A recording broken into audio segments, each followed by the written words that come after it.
¿Qué haces cuando la vida que construiste con tanto cuidado empieza a sentirse como una jaula de oro? Margot lo tenía todo.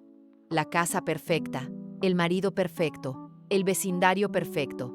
Una vida diseñada para ser envidiada desde afuera. Y entonces apareció Sophie. Sophie que olía a peligro y a libertad. Sophie que no pedía permiso para existir. Sophie que miró a Margot directamente a los ojos y vio exactamente lo que había debajo de toda esa perfección. Y Margot, que había pasado toda su vida siendo cuidadosa, siendo correcta, siendo exactamente lo que se supone que debe ser, sintió por primera vez el vértigo delicioso de querer dejar de serlo.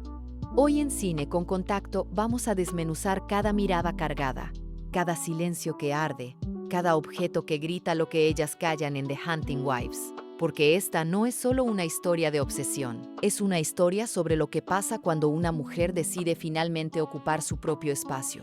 Bienvenidas al análisis. The Hunting Wives comienza con una imagen que lo dice todo sin decir nada. Margot en su cocina perfecta, con su delantal perfecto, preparando el desayuno perfecto para su familia perfecta. Y en su rostro hay algo que no encaja con toda esa perfección. Vacío, no tristeza exactamente. No infelicidad declarada, sino esa especie de anestesia emocional que viene de vivir demasiado tiempo en piloto automático, de hacer las cosas correctas por tanto tiempo que ya no recuerdas por qué las haces. Margot se mudó a este pequeño pueblo de Texas, dejando atrás su carrera, sus ambiciones, su vida anterior, por su marido, por su familia, por hacer lo correcto. Y aquí está, en su cocina perfecta, con ese vacío en los ojos. La película nos está diciendo desde el principio, esta mujer está hambrienta, no de comida, de algo que ni ella misma sabe nombrar todavía. Y entonces aparece Sophie en una cena del vecindario, Sophie que entra a la habitación como si el aire le perteneciera, Sophie que ríe demasiado alto y bebe demasiado rápido, y dice exactamente lo que piensa sin filtro. Sophie que es todo lo que Margot ha aprendido a no ser. Su primer encuentro es eléctrico, no en el sentido romántico todavía, sino en el sentido de que algo en Margot despierta cuando Sophie le habla directamente, cuando Sophie la mira como si pudiera ver exactamente quién hay debajo del delantal perfecto y la sonrisa correcta. Y esa mirada que lo ve todo, es lo más peligroso que le ha pasado a Margot en años. Antes de seguir, quiero preguntarte, ¿alguna vez conociste a alguien que con solo mirarte te hizo sentir que llevabas demasiado tiempo siendo invisible? ¿Que de repente te volviste real? Déjamelo en los comentarios. Hablemos de la dinámica de poder entre Margot y Sophie, porque es una de las cosas más fascinantes de esta historia. Al principio la dinámica es clara.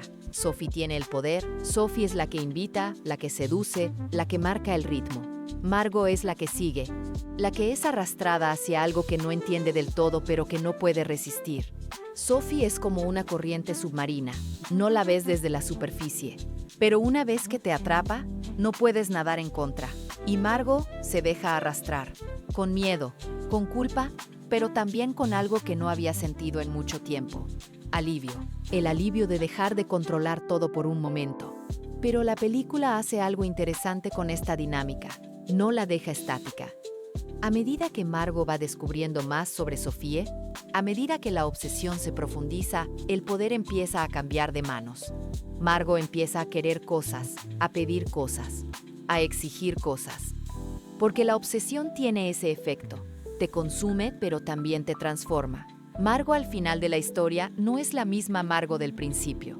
Y esa transformación es el corazón de la película. La pregunta que la película nos hace constantemente es, ¿quién está cazando a quién? El título lo dice, The Hunting Wives, las esposas que cazan. Pero la caza va en múltiples direcciones en esta historia. Hablemos de los objetos, porque The Hunting Wives usa los objetos con una precisión quirúrgica. Primer objeto, el arma. Sophie introduce a Margot en la casa. Y ese momento de poner un arma en las manos de Margot por primera vez es uno de los más cargados de la película. Observa la escena. Sophie está detrás de Margot, le está enseñando la postura, cómo sostener el arma, cómo apuntar. Sus cuerpos están completamente pegados. El pecho de Sophie contra la espalda de Margot, los brazos de Sophie rodeando los de Margot para guiar sus manos, es técnicamente una lección de tiro. Pero no hay nada técnico en ese contacto. Hay intención, Hay una conciencia absoluta de cada centímetro de piel que está en contacto con la otra.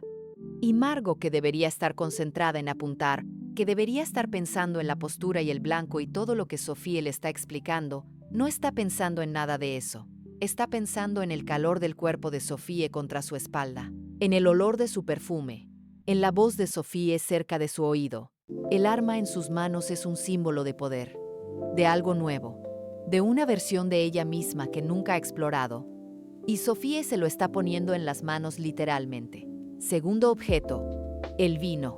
Hay una progresión en cómo beben juntas a lo largo de la película, que es un termómetro perfecto de su relación.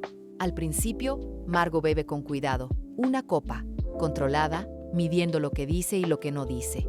Luego, son 2 copas, y la conversación se vuelve más honesta, más cercana. Luego, la botella entera. Y ahí es cuando las verdades salen, cuando los cuerpos se acercan más de lo que deberían, cuando las manos se tocan sin excusa. El vino en esta película es el disolvente de inhibiciones. Cada escena con vino es una escena donde algo que estaba contenido se libera un poco más. Tercer objeto, el teléfono. Los mensajes entre Margot y Sophie son otro objeto simbólico crucial, porque Margot empieza a vivir para esos mensajes. Los espera, los relee, los guarda con una devoción que solo tiene sentido si entiendes que esos mensajes son la única parte de su día que se siente completamente real. Hay una escena donde Margot está en la cena familiar, su marido habla, su hijo habla, y debajo de la mesa, Margot tiene el teléfono en la mano, leyendo un mensaje de Sophie. Y su rostro, ese rostro que en la mesa familiar está en modo piloto automático, de repente está completamente vivo. Ese contraste es devastador y dice todo sobre dónde está realmente Margot.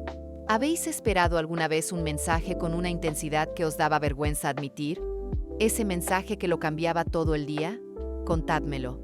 Ahora vamos al subtexto, a lo que no se dice pero que llena cada escena de esta película. The Hunting Wives es una historia que vive en el subtexto, porque Margot y Sophie son mujeres de un mundo donde ciertas cosas no se dicen directamente, donde el deseo tiene que disfrazarse de amistad, de mentoreo, de complicidad. Y la película respeta eso. No nos da declaraciones grandiosas, nos da momentos pequeños que acumulan hasta que la presión es insoportable. Hay una escena en casa de Sophie que es un estudio perfecto de subtexto. Están solas, Sophie está mostrándole algo, un cuadro, un libro, algo que se supone que es el punto de la conversación. Pero ninguna está realmente mirando el cuadro o el libro. Se están mirando la una a la otra. Y hablan de cosas normales, de sus vidas, de sus maridos, del pueblo. Pero debajo de cada frase hay otra frase. Debajo de cada pregunta hay otra pregunta.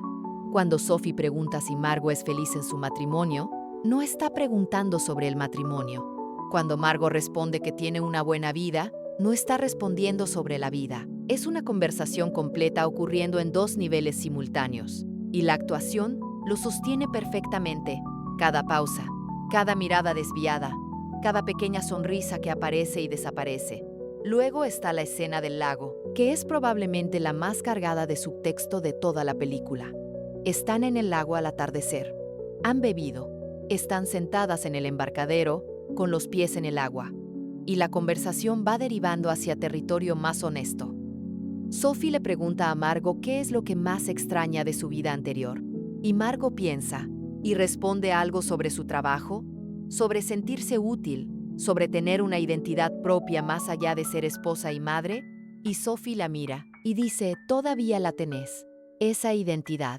Solo está enterrada. ¿Bajo qué? Bajo todo lo que te dijeron que debía ser. Silencio. El agua se mueve suavemente. El sol se hunde en el horizonte. Y Margot mira a Sophie con algo nuevo en los ojos. No solo atracción, gratitud.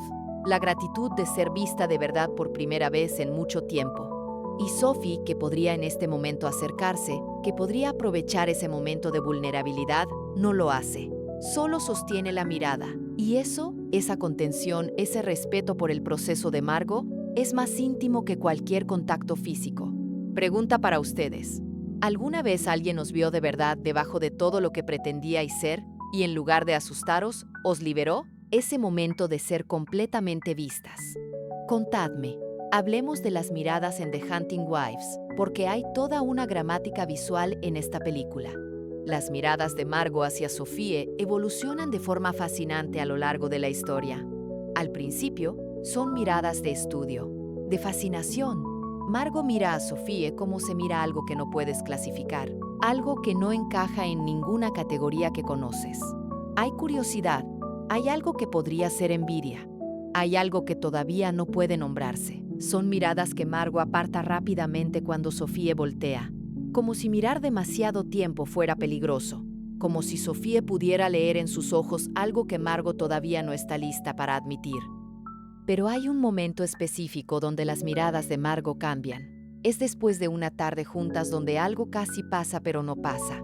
Margot vuelve a su casa, hace la cena, habla con su marido, y en un momento mientras su marido le habla, Margot se pierde, se va completamente, y cuando vuelve hay algo diferente en sus ojos. Ya no hay confusión, hay claridad, la claridad dolorosa de alguien que finalmente sabe exactamente lo que quiere y exactamente lo complicado que es quererlo. Y a partir de ese momento, cuando Margot mira a Sofía, ya no aparta la vista, la sostiene, con una intensidad nueva, como si hubiera tomado una decisión interna aunque externamente no haya cambiado nada todavía. Las miradas de Sophie son diferentes desde el principio. Sophie mira a Margot con una franqueza que es casi descarada, pero no es irrespetuosa. Es la franqueza de alguien que no tiene tiempo que perder en pretextos. Hay una mirada específica de Sophie que aparece varias veces en la película. Es cuando Margot dice algo que revela más de lo que pretende, cuando se le escapa algo verdadero. Y Sophie la mira con esa mirada, una combinación de satisfacción y ternura, como diciendo, ahí estás, te encontré. Es la mirada de alguien que está cazando, pero cazando con paciencia, sabiendo que el momento llegará.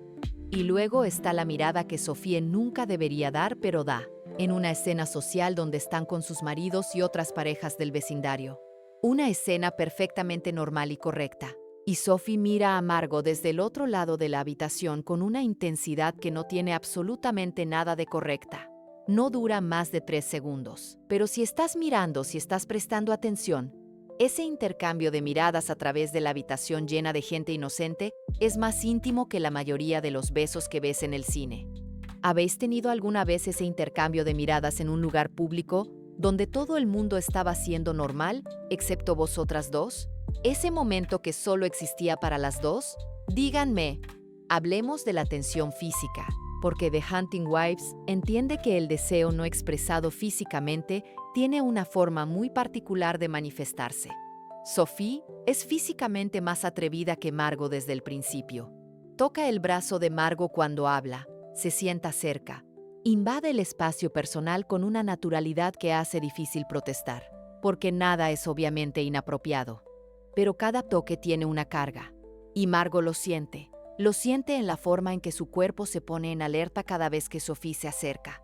No es miedo exactamente, es una hyper-awareness, una conciencia total de dónde está el cuerpo de Sophie en relación con el suyo. Hay una escena en la floristería del pueblo, no la de la película anterior, sino una escena donde están comprando flores para una cena. Y están en un pasillo estrecho, y cuando Sophie alcanza algo en un estante alto, su cuerpo se estira junto al de Margot. Su brazo roza el hombro de Margot. Su costado toca el costado de Margot. Sophie no se mueve rápidamente, no hace el gesto de «oh, perdona, fue sin querer». Se queda así un segundo más, con ese contacto casual que no es casual en absoluto. Y Margot no se mueve tampoco. Son 2 segundos. Pero en esos 2 segundos hay toda una conversación. Luego está la escena de la piscina, que es uno de los momentos más físicamente cargados de la película. Están en la piscina de Sophie. Es verano, es mediodía, y hay algo en el ambiente del agua y el calor y los cuerpos en traje de baño que disuelve ciertas barreras. Sophie se acerca a Margot en el agua.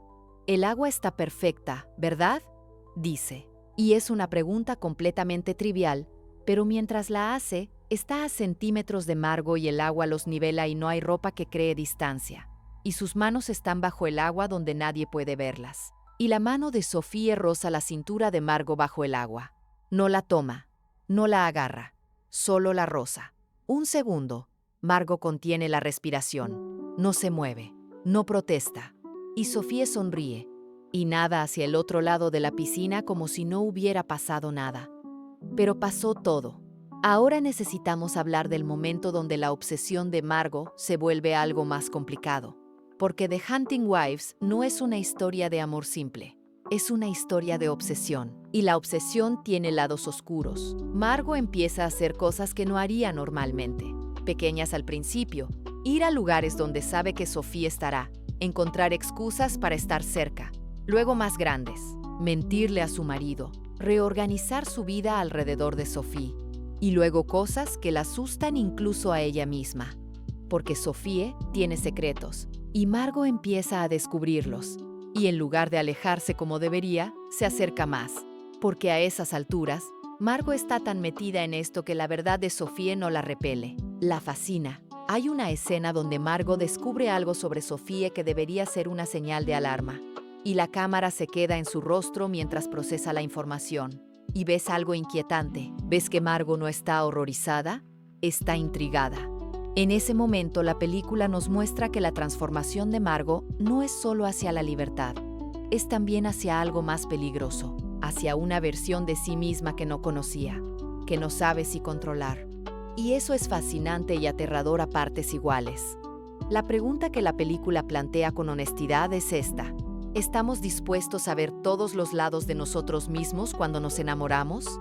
No solo los bonitos, también los oscuros, los posesivos, los que no encajan con quien creíamos ser. El punto de quiebre entre Margot y Sophie llega de una forma que no esperamos. No es una gran pelea, no es una declaración dramática, es una verdad dicha en el momento equivocado. Sophie dice algo sobre Margot, algo verdadero pero dicho sin cuidado, sin la ternura que Margot esperaba, y de repente Margot ve algo que había estado ignorando deliberadamente. Que Sophie la conoce, que Sophie la ve, pero que también Sophie usa eso. Que el poder que tiene sobre Margot no es solo emocional, es estratégico. Y Margot, que había estado entregándose con cada vez menos reservas, de repente se congela. ¿Esto es un juego para ti?, pregunta. Y Sophie no responde de inmediato. Esa pausa lo dice todo. No es un juego, dice finalmente. Pero tampoco es siento. Es real. Todo lo que siento por ti es real. Pero yo soy complicada, Margot. Siempre lo fui. Y tú lo sabías. No sabía cuánto. Silencio. ¿Importa?, pregunta Sophie, y en su voz hay algo que no habíamos escuchado antes. Vulnerabilidad. ¿Importa lo complicada que soy si lo que hay entre nosotras es verdad? Y Margot la mira durante un momento largo y responde: no lo sé todavía. Es la primera vez que Margot le dice algo completamente honesto. No lo sé. No una respuesta que protege a la otra. No una respuesta que gestiona la situación. Solo la verdad desnuda. No lo sé. La resolución de The Hunting Wives no es simple. No es el final feliz del cine romántico convencional. Pero tampoco es una tragedia.